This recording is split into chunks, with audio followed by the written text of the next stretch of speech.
Hey everybody, this is Dr. Ben Pearl with FitFootU, and today I'm here with Siri Om at her studio. And it is Yom Kippur also, and I'm glad I made it to the mat. It's a day of reflection. And what I say to my patients, and I know Siri Om is in line with this, there's no perfect practice. There is reaching to perfect. That's the goal that we're trying to do with yoga. Now, I have some deficits. I have an old knee injury, and this has plagued me in yoga class, but I do speak up and I ask my instructor, what can I do for an adjustment? The first one I know I have a lot of trouble where I hear the snap, crackle, pop from my old ACL and bone-on-bone cartilage popping is funky chair. So, Siri Om, here's funky chair. I know you're supposed to bend after you start that pose. Now, if I were to do it with my left knee, that's the problem knee. As soon as I start bending, problems. So, what would be an adjustment that I could do? You always want to be mindful of your body, move slow with control. That way you can back off if your body is giving you signals that it feels painful, sharp pain. You don't want to put pressure on a knee joint, so you never want to really rest or lean your foot into the knee joint itself. It's best to avoid that. So the Ekapada, Utkatasana, or the one leg chair, funky chair as we like to call it, you would flex your top foot like this, and that will help send the stretch up into the hip and take the torque off of the knee. That can help. However, if you can't do something from standing, always go to the floor.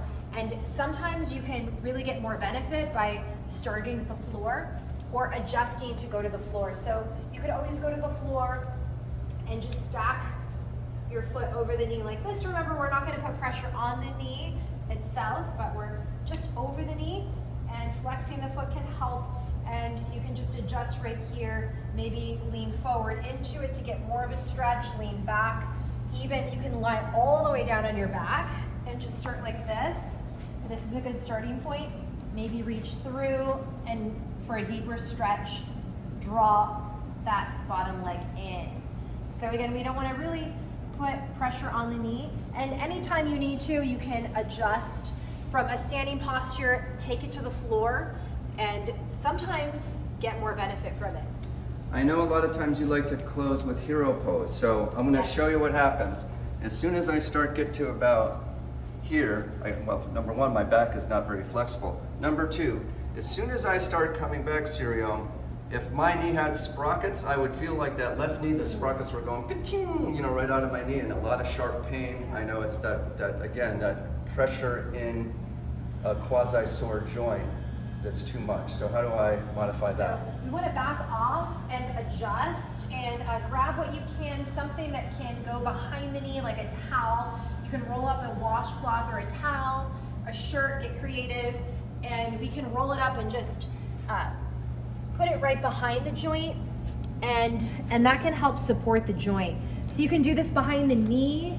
Any tricks too when you're kind of guarding your back as I'm doing, or just go as far as, because I cannot go to the floor. If you can't reach the floor, bring the floor to you. You can always have blocks or props or books to bring the floor higher up to you, and that can always help. I have some right here if you want to even. These are you set some it nice up. handstand blocks, so you can always start there. And then it's bring the something floor stable, up. bring the floor to you. So if you can't reach the floor, bring the floor to you. And typically, if there's pain in the joint and we want to back off and move slow, sometimes putting a piece of material that pads behind the knee or even the front of the hip joint, if you're hinging at a joint, and especially if there's something like lack of cartilage, feels like it's pinching, we can always use something to create a little bit of space. Now, I'm a podiatrist. And cushion. Yes. Yep, sorry. Yes. I'm a podiatrist, and I see a lot of people with a stiff big toe. In fact, I got a little bit of irritation there from soccer.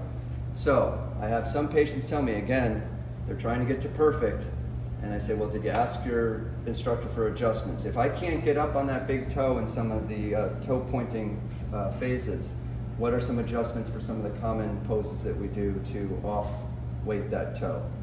So if you need to off-weight it, you can always go to the floor, like I said. So you can do standing poses on the floor, laying on your back, or in tabletop on all fours. So we can approach the practice from that. So We can even do, it depends, if you can't stand, you can do a dancer from the floor. You can come on all fours and either do opposite leg with for an extension for like a stick pose, or you can reach back, either opposite arm to opposite foot, or this is a little more challenging, same arm and same foot right there, so that you're not putting the pressure on the toe if you need to take it off. If the toe is broken, the foot's broken. I practiced with a broken foot a number of times, and I did these modifications or adjustments. You can also approach it from your back. Like I showed you, the funky chair can be approached from the back, or even you could take a strap and just think about extending the heel out. But really you want to find core strength, and sometimes you can focus on strengthening other parts of the body and take the pressure off of the toe. The biggest thing I hear sometimes is, I'm waiting to go to yoga until I get more flexible, until my injury heals. And certainly you want to heal and you want to be mindful, but there is no time like the present to start yoga or to continue your practice. So really adjusting to meet your body where it's at is important, and coming to yoga will get you there. Coming to yoga, doing a little bit of stretching is going to make you more flexible. So The progression. The that progression. we always talk about, whether it's healing an injury or getting more flexible. I do want to say that if people want to also prep with some toe exercises, if they go to YouTube and search Dr. Ben Pearl, intrinsic foot exercises, you'll see some preparatory things you can do for your foot that will get a little bit of distraction on that toe, particularly the toe mobility exercises that I have on my YouTube channel. Now, if people want to get to you, Siri Om, and Yes. find out your latest yes. things that you're doing, how do they tap in? SiriOmYoga.com. You can find us on Instagram, Siri Om Yoga, or at our website, SiriOmYoga.com. We are live in person daily, and remember, it is about the journey. The journey continues. It's not a linear path. So, Well, thank you, Siri Om, for getting I hope to to my see mat. you. Thanks for coming back I think around. 2 or 3 times in 1 week. Yeah, And high then- five. Yeah. And All happy right. Yom Kippur. Thank you. Fit Foot